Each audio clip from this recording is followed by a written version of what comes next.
কথা বলে সেটা বেশি ইফেক্টিভ হবে না? কিন্তু আমি এর প্রস্তাবটা রাজ্য সরকার কিছুটা মেনেছে, এখন মানেনি। বাকিটা মানাতে হবে কিভাবে? যে যে ভাষায় বুঝে তাকে সেই ভাষায় জবাব দিতে হবে, বোঝাতে হবে।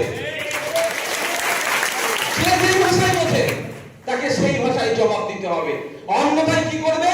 বলা হয়েছে আমাদেরকে সরকারি চাকরি দিয়েছে। আমার বোনের কথা শুনেছেন? আমি এর অনেক আগে বলে বেরিয়েছি এটা, যে আফরাজুল ভাইয়ের মেয়েকে আমাদের আপনার কি বলে মেয়েকে সরকারি চাকরি দিয়েছে, কিন্তু ৬,০০০ টাকা মাইনে। বিশ্বাস হলো তো? আপনারা দেখেছেন নাসির শেখ পাশে দাঁড়িয়েছে, শিখিয়ে দিও নয়। দেখুন কোনোদিন মাইক ধরেনি এত লোকের সামনে। আবার বাপের সেই দৃশ্যটা এখন মনে পড়ে যাচ্ছে, কিভাবে আলু বাপকে হত্যা করেছে। স্বাভাবিকভাবেই বলার সেই জায়গা থাকার সেই পাশে কনফিডেন্স দেওয়ার জন্য, ভরসা দেওয়ার জন্য পাশে থাকিয়েছে। এটা ভাববেন না যে ভাইজান শিখিয়ে দিচ্ছে, জিজ্ঞাসা করুন না।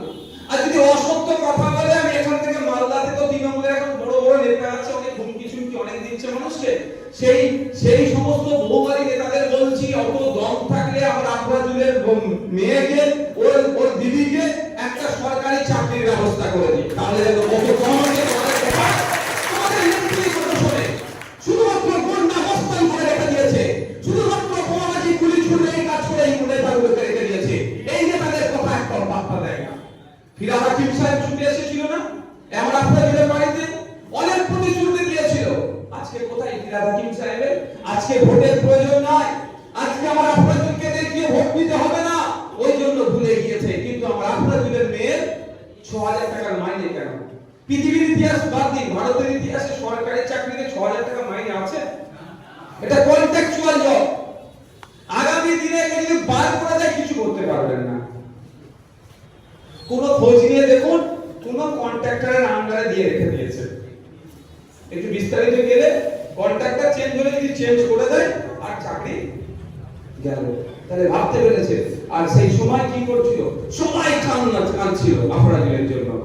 যাকে কান্না পায়নি সে চোখে বাম লাগিয়ে, মমতা দিদির মতো লোকেদের খোঁজ নিয়ে দেখুন, চোখে বাম লাগিয়ে কেঁদেছে। আর কি বুঝিয়েছে? তোমারই আমি আসল বন্ধু, তোমারই আমি সাথ দেব। আর আমরা কি ভেবেছিলাম? সত্যি। আমি এখনো বলছি সময় আছে, এখনো বলছি সময় আছে।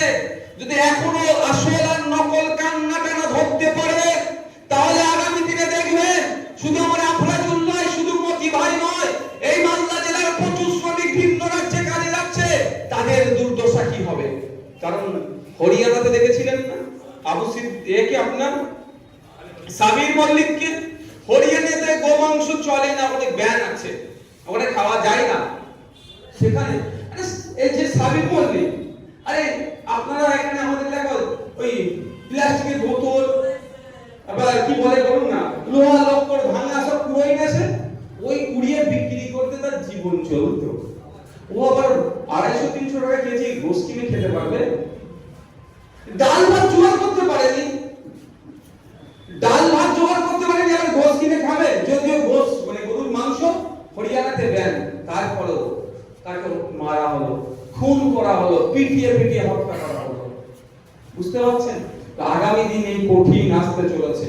যদি এখনো আপনারা ঐক্যবদ্ধ হন, ঐক্যবদ্ধ মানে এই নয় যে সব মুসলমান এক হয়ে যাবে, আমি এটা বলছি না। শ্রমিকদের এক হতে হবে, বাংলার মানুষকে এক হতে হবে, অধিকারকে সুনিশ্চিত করার জন্য এক হতে হবে, জাত ধর্ম বর্ণ নির্বিশেষে এক হতে হবে। সোমনাথ দেবনাথকে কেন মহারাষ্ট্রে গলা কেটে খুন করা হলো, এর আওয়াজ তুলতে হবে। আপনাদের পরিবারকে সরকারি চাকরির ব্যবস্থা করা হয় তার আওয়াজ তুলতে হবে। মোদিকে যারা হত্যা করলো তাদেরকে সর্বোচ্চ শাস্তি দেওয়ার জন্য আওয়াজ তুলতে হবে।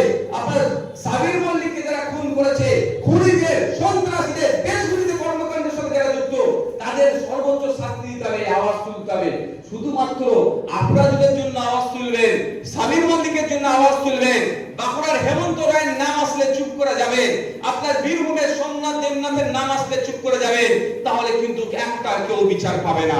যদি সত্যিকারের বিচার পেতে চান, আমরা আফরাজুলের নিয়ে যতটা চিৎকার করব, সোমনাথ দেবনাথের জন্য ততটা চিৎকার করব। কারণ সব আমার বাংলার মানুষ, আমার বাংলার শ্রমিক, আমার ভাই, আমার পরিবারের মধ্যে তারা। তা বন্ধুগণ, আমি আজকে ঘুরে আসলাম, সত্যি আমাকে অবাক লাগলো যে আমরা কোন রাজ্যে বসবাস করছি।